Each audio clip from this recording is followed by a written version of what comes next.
Quiero darles la bienvenida a este nuevo almuerzo virtual de minería ética.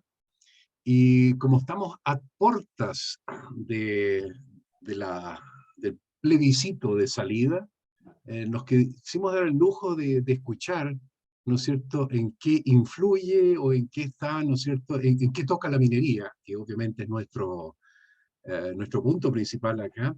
Así que hoy día vamos a hablar, ¿no es cierto?, sobre la minería y la nueva constitución, pero en una forma que vamos a hacer de conversatorio. Daniel Weinstein nos va a hacer una presentación y después vamos a conversar.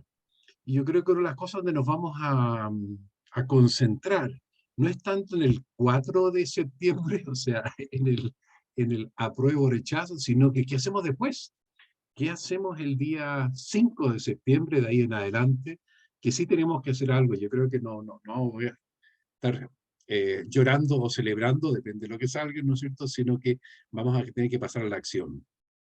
Así que hoy día el título de la presentación va a ser Minería y Nueva Constitución, ¿no es cierto? Y de Daniel, ya que es parte del grupo, no hay mucho que decir, pero de todas maneras, primero quiero felicitar a Daniel por su nueva pega, ¿no es cierto?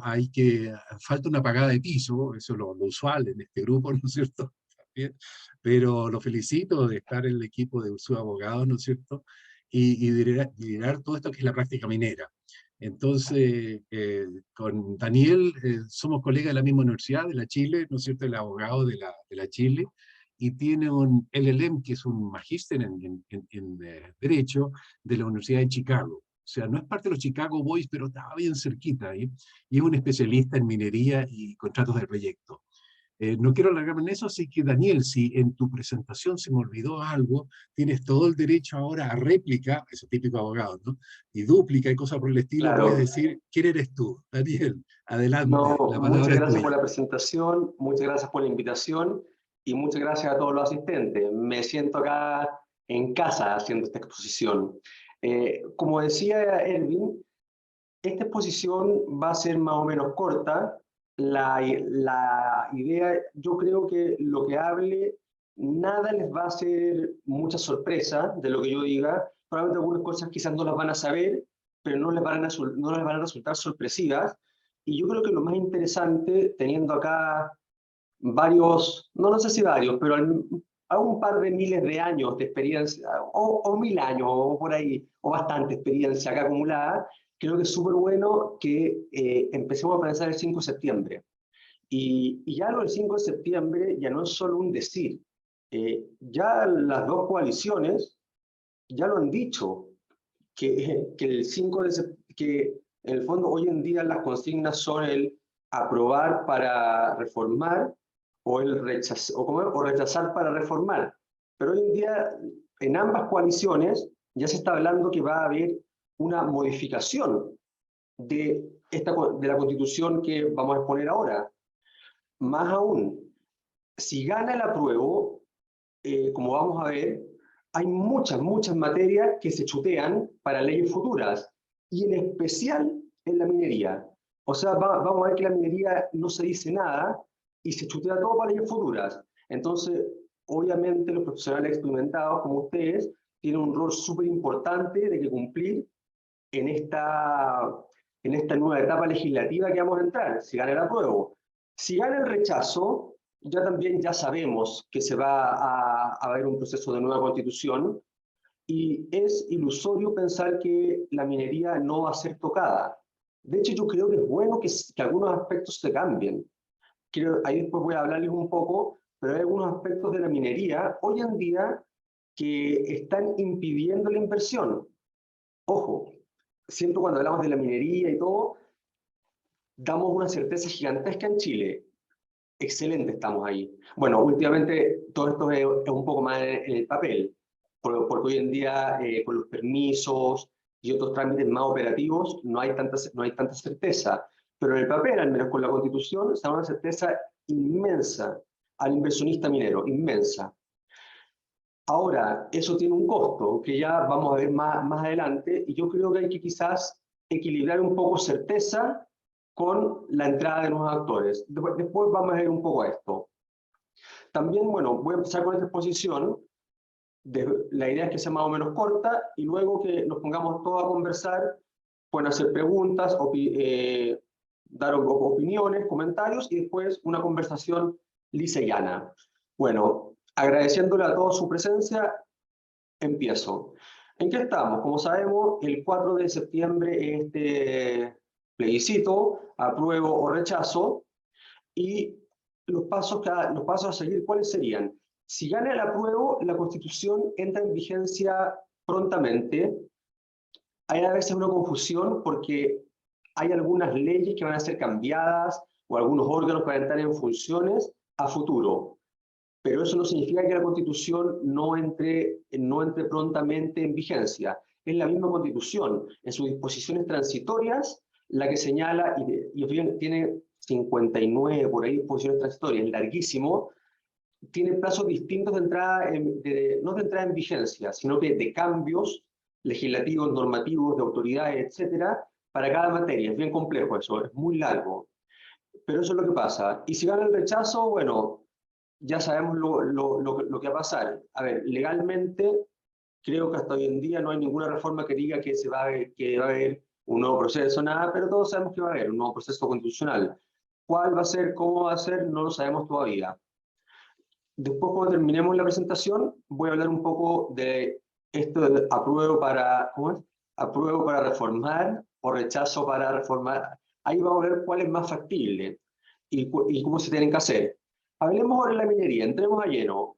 La minería es súper poco regulada en la Constitución. Es súper poco regulada. ¿Y a qué se debe esto?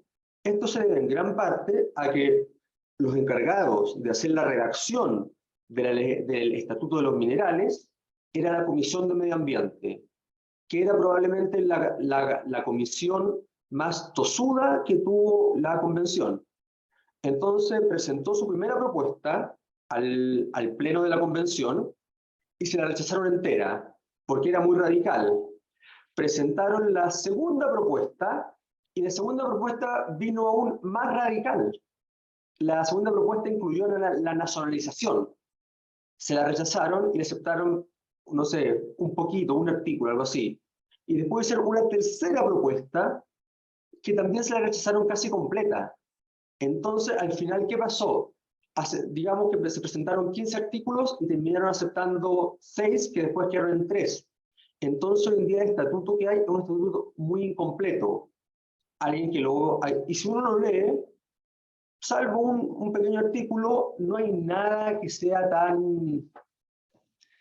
tan perjudicial para la minería como era lo que estábamos temiendo. Recordemos que la Comisión de Medio Ambiente, en febrero y marzo de este año, aprobó 4 propuestas de que hablaban de la nacionalización. Esas propuestas, como les digo, al final no llegaron a la Constitución, pero fueron aprobadas dentro de la Comisión. O sea, en la Comisión claramente, la mayoría de los constituyentes de la Comisión estaban por nacionalizar la minería. Y eso no quedó en la Constitución. Ahora, ¿cuáles fueron las ideas matrices que quedaron en la Constitución? En minería, mayor intervención del Estado, eso quedó. ¿Y cuáles no quedaron? Cambio al sistema minero, se quería cambiar del sistema actual, que es de concesiones otorgadas por el Poder Judicial, a uno otorgado por un organismo administrativo, y iban a pasar de ser derechos mineros hoy día, que es un derecho real, a ser autorizaciones administrativas temporales. Eso no quedó. Y como dijimos, tampoco quedó la nacionalización de toda parte de la minería. Quedaron 3 artículos, en definitiva. El primero que dice básicamente que el Estado es dueño de todas las minas. Esto ha dado pie, y lo he visto varios especialistas, y la verdad es que es fácil caerse también en eso, a pensar que esto significa que hay una nacionalización. No, casi se repite textualmente el artículo que existe hoy día en nuestra legislación minera. No hay ninguna novedad ahí. Luego el segundo artículo tiene una novedad y la verdad es que va a depender el evento vamos a hablar del evento que gane el apruebo. va a depender bastante este segundo artículo de cómo se aplique, si va a tener alguna importancia real o no, que dice que toda la legislación minera debe tener presente el carácter finito e interés intergeneracional de los recursos mineros.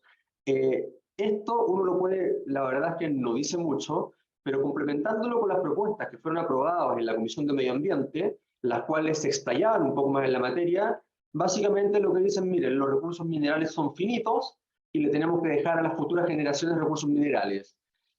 Eso desde el punto de vista, yo no soy economista, pero algo de economía minera más o menos cacho, y desde el punto de vista de la economía minera no hace nada de sentido. Nuestros abuelos fueron muy generosos y nos dejaron mucho salitre y no sirve para nada.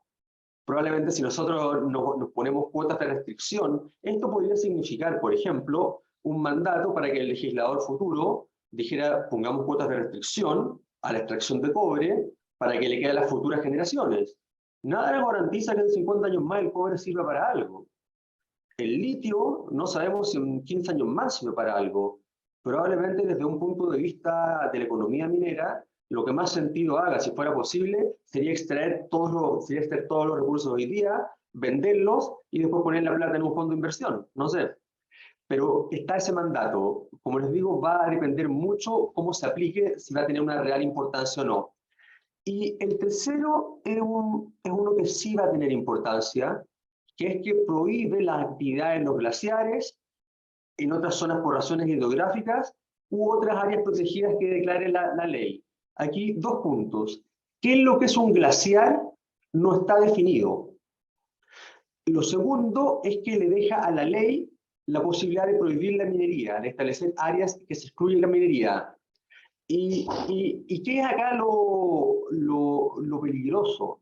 De acuerdo a la nueva constitución, para aprobar o modificar una ley, etcétera, va a bastar la mayoría simple de los diputados presentes para modificar cualquier ley. Ni siquiera de los diputados en ejercicio, de los diputados presentes que asistieron ese día. Por eso se puede modificar una ley. Y esos diputados podrían decir, por ejemplo, en la región metropolitana no se puede hacer minería, en la quinta región no se puede hacer minería, o arriba de 2.000 metros de altura no se puede hacer minería. Entonces creo que eso es bien complicado. Sobre lo de glaciar, también se junta un poco con este proyecto de ley que anda hace ya años circulando y que uno ya no sabe en qué está siquiera, y que podría dejar afuera del marco minero a Codelco Andina, Pelambres, Caserones y otras faenas. Y también se establece que el Estado debe establecer una política minera que regule el concatenamiento de los sistemas productivos. ¿Qué significa eso? No es mucho, no puede tener aplicación o puede no tener aplicación. Entonces, hasta el momento, pareciera que no hay grandes obstáculos para la minería, pero no sé si se acuerdan cuando chicos leían estos libros de Sherlock Holmes, y muchas veces el misterio no se resolvía por lo que estaba en la escena del crimen, sino por lo que faltaba. Acá es un poco igual. Si Sherlock analizara la regulación minera, diría que la clave no es lo que está, lo que yo les hablé, sino lo que no está. Porque todo lo que no está, que es casi todo relativo a la minería, va a poder ser regulado por ley simple. Esta ley que dijimos que requiere una mayoría simple de los presentes, de los diputados presentes. Y no solo eso, va a poder ser cambiada cada vez que haya una mayoría circunstancial. Entonces podríamos tener un Congreso muy virtuoso que dicte muy buenas leyes mineras, pero en 2 años más puede una mayoría distinta y la cambia, en 4 años más otra y la cambia, en 8 más y la cambia. Y todos sabemos que en la minería la estabilidad es súper importante. De hecho, la estabilidad es a veces más importante que el tener buenas o malas normas. Si hay malas normas, pero son estables, tú sabes las reglas del juego y tú sabrás que tomarás la decisión si tú participas o no de esta operación. Es lo que nos ha pasado a algunas mineras que hemos entrado en Ecuador, que me ha tocado trabajar. Uno sabe cuál es el marco y uno toma el riesgo de entrar. Hoy en día la regulación que tenemos, y después cuando termine la exposición Gastón puede hablar más, porque Gastón fue partícipe de esto. La regulación minera consta hoy de tres cuerpos, básicamente: la Constitución, la Ley Orgánica Constitucional y el Código Minero. La Constitución y la Ley Orgánica Constitucional tienen quórums de modificación muy altos, y por eso hemos tenido mucha estabilidad durante 40 años. Y han habido pocas modificaciones a la legislación minera. El Código Minero se ha modificado poco, y los pilares de la actividad minera se han mantenido relativamente iguales en 40 años. No dice nada este borrador de nueva Constitución, por ejemplo, del sistema concesional. Entonces podría, por ejemplo, no sé, en 4 años más, mayoría presente, los diputados, establecer que las concesiones se otorgarán por un sorteo, por una tómbola, o por el caricello. Es una ridiculez. Pero que de que se puede hacer, se podría, porque el sistema concesional no quedó resguardado ni en la Constitución, ni va a quedar en una ley que tenga un quórum mayor de modificación.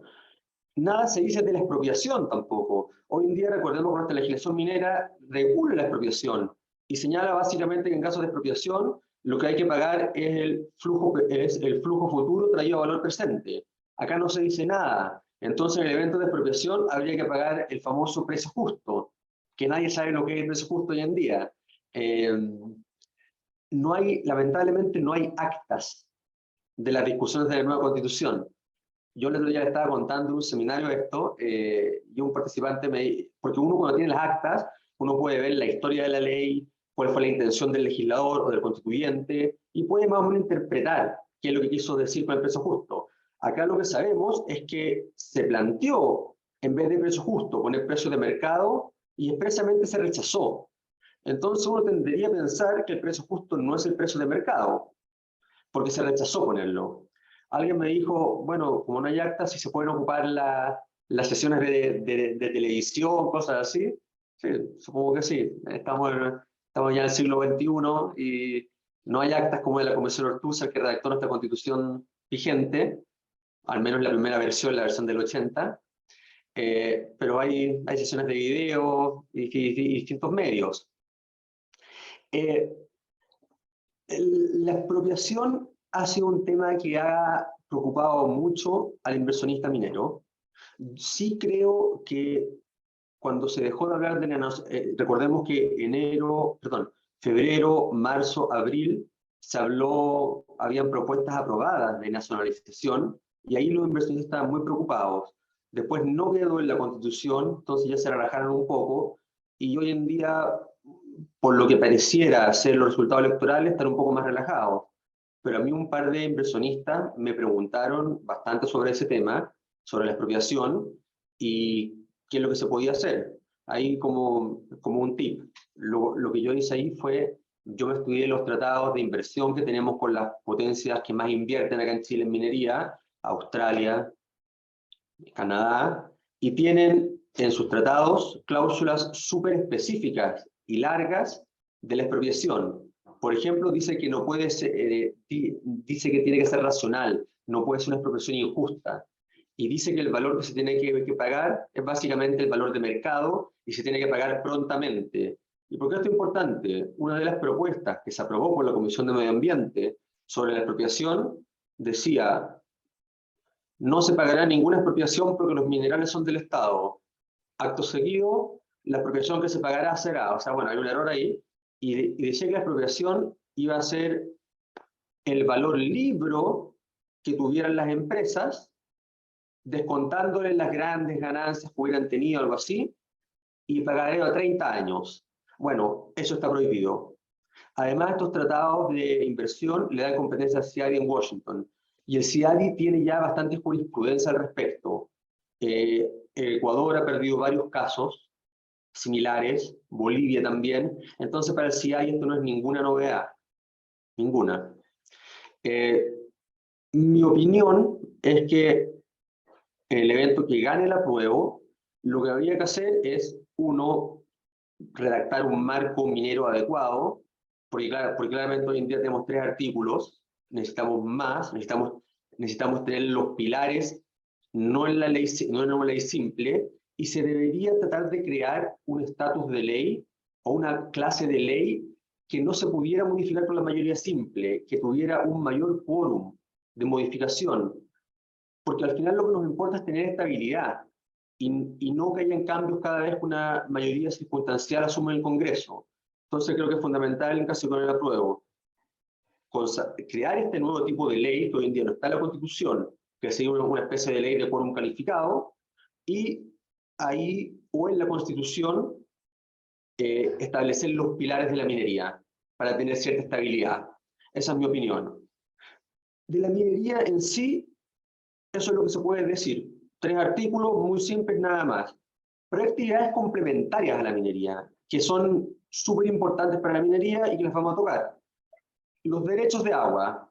Los derechos de agua, acá la historia es diametralmente distinta a la minería. Los derechos de aguas fueron bastante regulados en la nueva Constitución y propuestas que no se aceptaron respecto de la minería, sí se aceptaron respecto de los derechos de agua. Respecto a los derechos de agua, se dice, por ejemplo, que los derechos de agua hoy en día existentes dejarán de existir y pasarán a ser autorizaciones temporales de uso de agua. O sea, acá hay un cambio grande. Y es el mismo cambio que se trató de hacer en la minería, y se propuso 3 veces y se rechazó, que es que se elimina este derecho y se pasa a una autorización de carácter administrativo. Algunos dicen que ya eso puede ser una expropiación. Yo la verdad es que creo que si bien justamente lo que se hace es abolir la propiedad, creo que quizás no podría configurarse bien una expropiación, porque en principio no habría perjuicio, en principio, después vamos a ver que sí.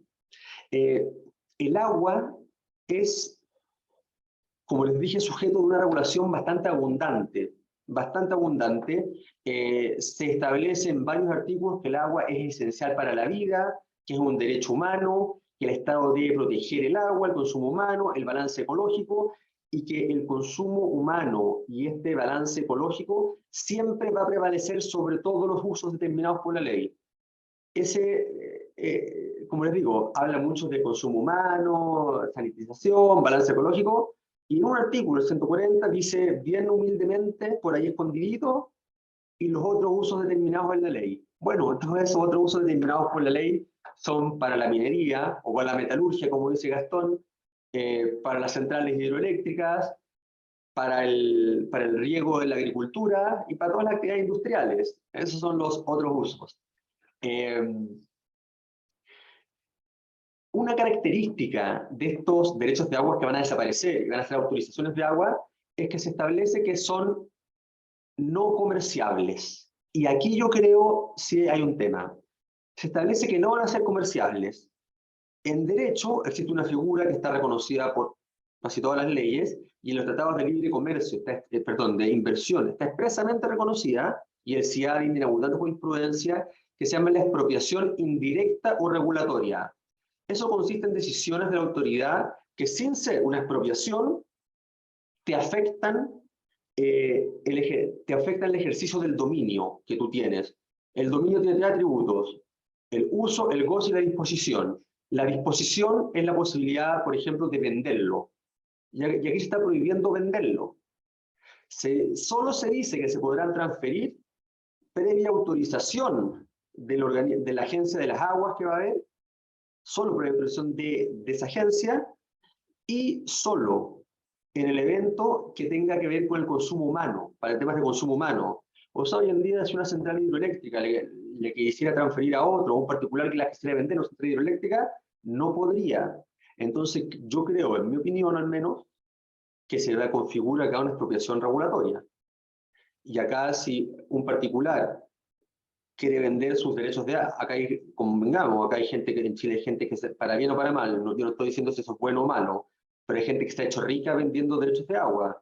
Si uno de esos, imaginemos que uno de estas personas, sea una empresa extranjera que tenga uno de estos tratados de inversión, va a ir al CIADI y yo creo que lo va a ganar el caso. Lo va a ganar el caso. Así que es bien interesante esto. Y también mi impresión, al haber estudiado la tramitación de los derechos de todo este tema del agua, pero más que nada el de la minería, es que jamás, los constituyentes jamás consideraron la existencia de tratados internacionales. Jamás lo consideraron, o sea, no, probablemente alguien les debe haber dicho, pero no creo que les haya importado mucho, porque como les digo, esto no hace mucho esfuerzo por maquillar siquiera esta circunstancia que va a quitar un atributo del dominio. Y sabemos que si te quitan un atributo del dominio, es una expropiación regulatoria. Hay un caso bien interesante en Ecuador, Perenco se llama, una empresa petrolera, y si no me equivoco, este caso el que lo ganó en Ecuador es un amigo mío, el abogado, tenía distintas bandas en la aplicación de un royalty, y había una banda en que la aplicación del royalty era 99% de la ganancia a favor del Estado. Entonces se determinó que eso era una expropiación. Y así hay bastante jurisprudencia. Entonces, bueno, dijimos que ya estos derechos de los derechos de agua van a ser, como se diría, precarizados a una autorización administrativa de carácter administrativo, temporal. Y aquí viene un tema bien interesante. Acá hemos hablado harto en el grupo acerca de la desalación, que es un poco lo que sabemos que se necesita. Curiosamente, no se menciona ni siquiera una vez la palabra desalación en la nueva Constitución. Pero uno se pone y convengamos que además no existe hoy en día en Chile un régimen legal del agua desalada. Entonces acá uno, de repente, si uno se pone quizás a extender este régimen de las aguas a las plantas desaladoras, uno podría pensar que quizás el agua que se produzca en una desaladora no podría venderse a un tercero, que es lo que pasa hoy en día con la desaladora de Spence, que tiene un contrato BOT con Caitán, que es un joint venture entre el grupo del agua, que es de Cobra, y Mitsui, que le venden agua, pero la central es propiedad de Caitán, no de BHP. BHP le compra el agua. ¿Se podrá hacer esto a futuro o no? Va a depender de la interpretación que se le dé a este artículo, o a este conjunto de artículos. Pero hubiera sido bueno que se hubiera tratado la desalinización, porque al final es un tema que todos sabemos que es fundamental. Sobre este mismo tema, la desalinización, va a haber otro, y lo digo porque sé que hay bastante interesados en este tema, en el grupo, va a haber otro escollo que va a ser bien difícil de sortear. ¿El escollo cuál va a ser? Que acá se van a crear comunas, regiones y autonomías indígenas autónomas. Entonces, imaginemos una desaladora, está en la playa y pasa ahí la cañería por 3 comunas con distintos alcaldes y 2 autonomías indígenas. Va a tener que negociar con cada uno de ellos de forma distinta para lograr la autorización para pasar el ducto. Entonces se complica bastante la desalación. Si uno ve el marco, sin mencionar la desalación, si uno ve el marco normativo de otras cosas, se complica la desalación en la nueva Constitución. ¿Se puede mejorar? Sí, se puede mejorar, pero habría que meterle harta mano. Habría que meterle harta mano. Medio ambiente, bueno, probablemente el medio ambiente es lo que está al centro de toda esta Constitución. Es, así como hay constituciones, como la norteamericana, que quizás el centro, lo que hay es la libertad y la protección del individuo frente al Estado. En esta nueva Constitución, yo creo que el medio ambiente y su protección ocupa un nivel central en la estructura. El artículo 1 parte diciendo que el Estado de Chile es un Estado social y democrático, plurinacional, intercultural y ecológico. El artículo número 1, o sea, ese mismo artículo que uno ve en la Constitución de Estados Unidos, todos los hombres nacen libres e iguales, acá dice que somos ecológicos. Entonces está bastante embuido la Constitución. El artículo 8 dice la Constitución, la naturaleza tiene derechos. Y aquí, yo cuando supe que a esto lo iban a estaban considerando poner esta cláusula, que la naturaleza tenía derechos. No me causó mucha sorpresa, porque a mí me había tocado trabajar mucho en Ecuador, y en Ecuador la Constitución también lo dice. Después, claro, después me averigué que son los únicos dos países del mundo en que la naturaleza tiene derechos. Y esto genera, desde el punto de vista de lo que se llama el análisis económico del derecho, muchos problemas.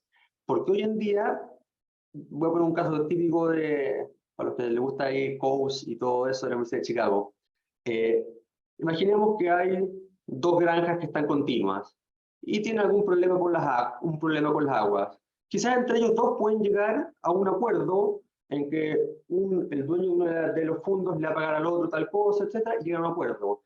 Ahora, si reconocemos derecho a la naturaleza, un tercero puede decir, no, no, no, no, no, señores, ustedes están dañando la naturaleza, o no dañando, o sea, ustedes están interviniendo en la naturaleza, y a la Pachamama, no, a la Pachamama esto no, no le gusta, así que va al tribunal y podría ganarlo, porque va a haber acción para todos, para implementar estas acciones protegiendo la naturaleza. Y siguiendo con esto, se reconoce el derecho de las personas a establecer y a realizar actividades económicas, pero siempre con el límite que sean compatibles con la naturaleza. Aún más, se establece que la ley puede establecer restricciones a los derechos y a las libertades para proteger la naturaleza. Eso es bien, eso es bastante, un cambio bastante radical, porque cuando te dicen que te pueden restringir tus derechos y tus libertades, te lo dicen expresamente, para proteger la naturaleza, están poniendo la naturaleza un poco arriba de las libertades personales, sin hacer un juicio no estoy haciendo un juicio de valor que sea bueno o malo, simplemente estoy diciendo que es un cambio bien radical a lo que tenemos hoy en día. Y bueno, se le concede una acción pública a cualquier persona para denunciar algún hecho contra la naturaleza y también al defensor del pueblo que se va a crear. Eh, estas provisiones que van a haber de la derecho a la naturaleza, se deja casi todo futuras leyes su implementación, así que el contenido exacto no lo podemos saber ahora, lo vamos a saber a futuro cuando se dicten estas leyes. Derechos indígenas. Aquí también viene un tema que es bastante disruptivo, digamos, porque no solo quizás se reconoce la existencia de pueblos indígenas, que es algo que se haya pedido mucho, sino que los derechos indígenas están también en el núcleo de esta Constitución. Y es bastante sorprendente que, no teniendo nosotros una población mayor al 10% indígena, y ese 10% la mitad está en ciudades, que tengamos una Constitución tan indigenista. Otra vez, no lo digo ni que esto sea ni para bien o para mal, es así. Una Constitución muy indigenista. Se establece que los indígenas tendrán derecho a autonomías, al autogobierno, a la protección de sus tierras y recursos, al reconocimiento de sus tradiciones, de sus autoridades y de sus jurisdicciones. Ahí eso que tanto hemos escuchado de los distintos sistemas de justicia. Se establece que ciertas áreas van a ser declaradas autonomías indígenas y que los indígenas van a tener derecho al autogobierno. Se establece que la propiedad de las tierras de los indígenas gozan de especial protección. Y también dice que hablan de la demarcación y de la restitución, estableciendo que la restitución es un mecanismo preferencial de reparación. Se reconoce también el uso tradicional de las aguas localizadas en esos lugares o que ellos hayan ocupado ancestralmente. Y quizás lo más importante, el artículo 191, inciso segundo, establece que los pueblos originarios deben ser consultados previamente cualquier acto que venga, a ver, voy a leerlo, porque este es bien importante. 191, inciso segundo.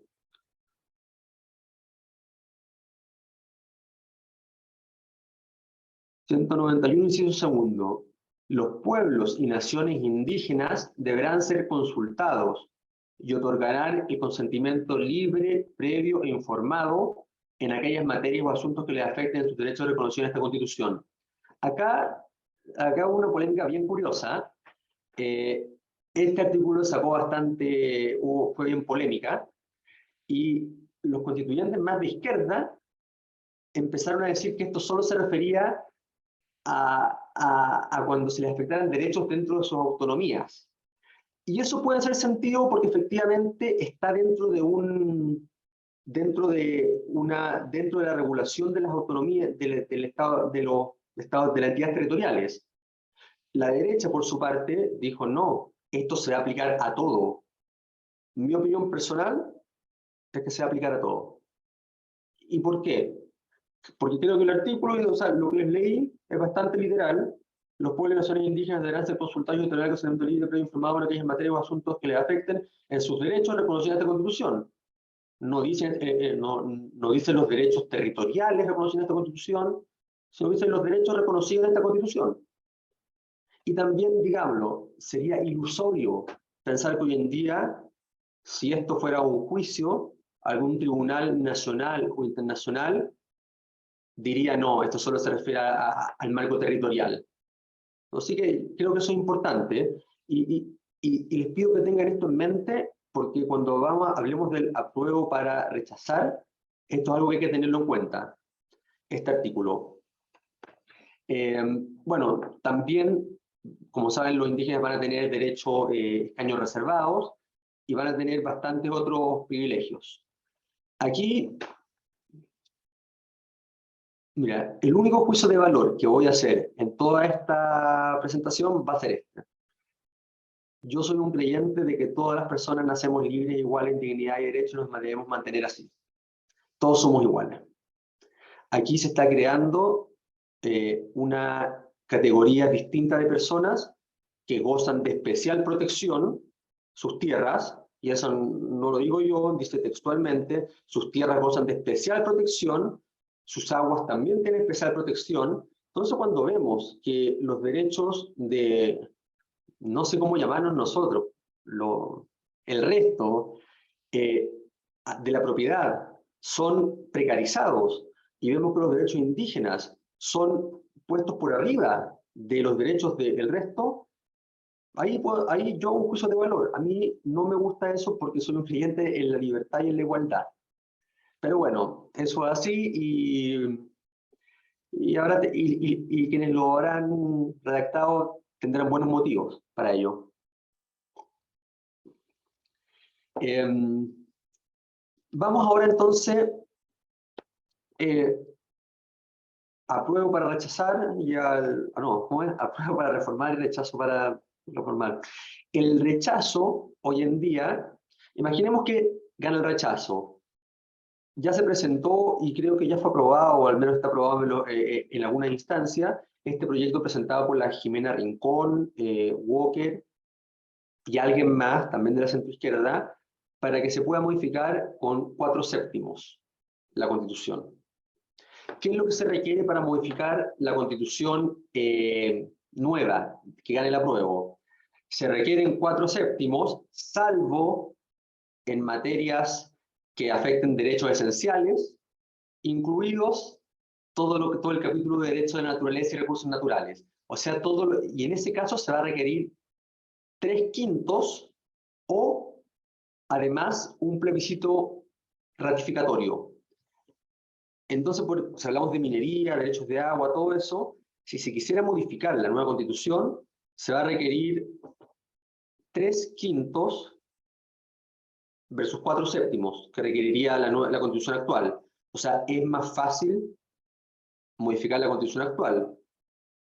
Pero bueno, ahí podemos discutir, y bueno, que la derecha, que la izquierda, podemos discutir todo eso. También está la posibilidad de un plebiscito si no se logra los 2/3. Pero ¿dónde se complica más la cosa? En el apruebo para reformar los derechos de los indígenas. O sea, acá se está estableciendo que todos los derechos reconocidos en la Constitución tienen que necesitan previo consentimiento de los indígenas. Y sería ilusorio pensar que, por ejemplo, los indígenas van a ceder sus escaños reservados, o van a ceder que su tierra tenga la misma protección que el resto, o van a decir que se derogue este sistema de restitución de tierras, por el cual le van a expropiar a la gente sus tierras para dárselas a los indígenas cuando ellas hayan constituido o estén dentro de sus usos ancestrales. Entonces creo que eso es algo objetivo, no es acá que, en mi opinión, cuál es más difícil y cuál no. Por un lado va a tener 4/7 y por otro van a ser 3/5 más pueblos originarios. Simplificándolo es así. Eso sobre el futuro. Ahora hablemos, y esto creo que es lo más importante, hablemos del 5 de septiembre. Ya dijimos, cualquiera sea la opción, el 5 de septiembre vamos a estar hablando de los cambios que son necesarios en la minería y en toda la minería, lo que es minerales, pero también derechos de agua, derechos indígenas y todo esto que al final constituye el marco dentro del cual se hace la minería. Yo creo que hay un tema que para mí es el gran tema hoy en día en la minería. Hoy en día damos una certeza gigantesca en cuanto a la propiedad minera, lo cual uno puede decir muy bueno, o sea, y efectivamente hay que ser muy agradecido. Eso ha hecho que de Chile, un país casi sin inversión minera extranjera, a ser un país, bueno, el país que todos conocemos, a partir del año 90, no a partir del año 80, como esto lo he explicado muchas veces, porque no confiaban en el gobierno militar, llegaron los inversionistas en el 90. Pero ¿dónde está el problema? El problema está en que si uno ve las regiones del norte, alrededor del 80% del territorio está tomado ya en concesión. Y eso en sí es un problema, ¿no? En sí no es un problema. ¿El problema cuál es? En que no se está explorando y explotando. Porque es muy fácil pedir concesión minera y tú tienes solo una obligación, pagar la patente. Ahora las patentes van a subir, pero tampoco van a subir tanto. O sea, para las mineras grandes no va a ser la diferencia. ¿Y qué es lo que implica esto? Esto implica que las compañías juniors, por ejemplo, extranjeras que quieran venir a Chile, hoy en día no van a encontrar ningún prospecto interesante que esté libre. Hoy en día, los que hemos atendido y trabajado con mineras juniors, cuando entran a Chile, lo que hacen es buscar algún tipo de joint venture con quienes ya tienen la propiedad minera. Porque no existe áreas libres casi interesantes. Ayer me mostraba un ingeniero esta estadística, lo comparaba con Canadá. En Canadá, menos del 10% del territorio de los estados está tomado en concesión minera. ¿Y por qué? Porque en Canadá, al igual que en casi todo el resto del mundo, lo que se llama el amparo. El amparo es el sistema que tú tienes, el Estado tiene, para incentivar a que el concesionario minero ejerza la actividad minera. En Chile, el amparo, ¿cuál es? Pago de la patente. Nada más. El pago de la patente. Antes de 1888 era el amparo por trabajo. Tú tenías que tener determinada cantidad de gente en la mina, determinada cantidad del año. Y eso se reemplazó por una patente. La patente tiene cosas muy buenas. Da mucha certeza, es decir, tú pagas o no pagas la patente y requiere pocos recursos para fiscalizarlo. Pero tiene también cosas muy malas. No puedes saber si se está explotando o explorando, y ese es un gran tema. En la mayoría de los países que yo he hecho minería, me ha tocado hacer minería en los 5 continentes, se requieren ciertas inversiones mínimas a realizar. Se requiere también, por ejemplo, en algunos estados de Canadá y Australia, si tú vas a pasar del equivalente de una concesión de exploración a explotación, que presentes algún estudio que pruebe que hay algo debajo. O sea, no basta que tú simplemente digas que era una concesión de explotación. No, tienes que probar que hay algo. En Ecuador, bueno, en Ecuador no le voy a poner como modelo, pero en Ecuador, por ejemplo, hay un calendario. Tanto años de exploración básica, después tanto, tanto, tanto. Tan detallado también es un problema, porque muchas veces las mineras se mueven de forma distinta, nadie tuvo previsto el coronavirus, En Ecuador también ha habido especies de estallidos sociales, entonces tampoco es tan bueno el detalle. Y la otra particularidad que tiene Chile es que somos el único país en el mundo en que las concesiones las otorga el Poder Judicial. Yo creo, y soy de la teoría, que tenemos que abrirnos a estudiar otros sistemas. Pienso, no es que, ojo, no digo que tengamos que cambiarlo, pero tenemos que estar abiertos. Esto, la Comisión de Medio Ambiente lo propuso 3 veces y lo rechazaron, pero claramente el ánimo está. Y yo lo que pienso es que en cuanto al procedimiento, si fuera la autoridad administrativa la que lo otorgue, si es un procedimiento transparente y objetivo, y otorga un derecho que te da propiedad, que te da certeza, puede ser una buena opción. Porque obviamente es mucho más fácil, si queremos hablar un poco de esta, como en Canadá tú puedes hacer lo que se llama el stalking, el pedir concesiones mineras, tú lo puedes hacer online, desde la computadora. Tú puedes ver ahí en un mapa qué área está pedida, qué área no, y lo puedes pedir online. Para hacer eso, claro, resulta mucho más fácil si el que otorga la propiedad minera es la autoridad administrativa, a que si el que la otorga es el Poder Judicial. Entonces creo que hay que estar abierto a estudiarlo, pero siempre cualquier cambio hay que estar abierto a estudiarlo. Y digo esto, estudiarlo, analizarlo, ver experiencias comparadas, llamar a los expertos, que haya debate, no que a alguien que está en un escritorio se le ocurra poner algo y listo. Que la gente que sepa se meta. Y con esto termino mi presentación.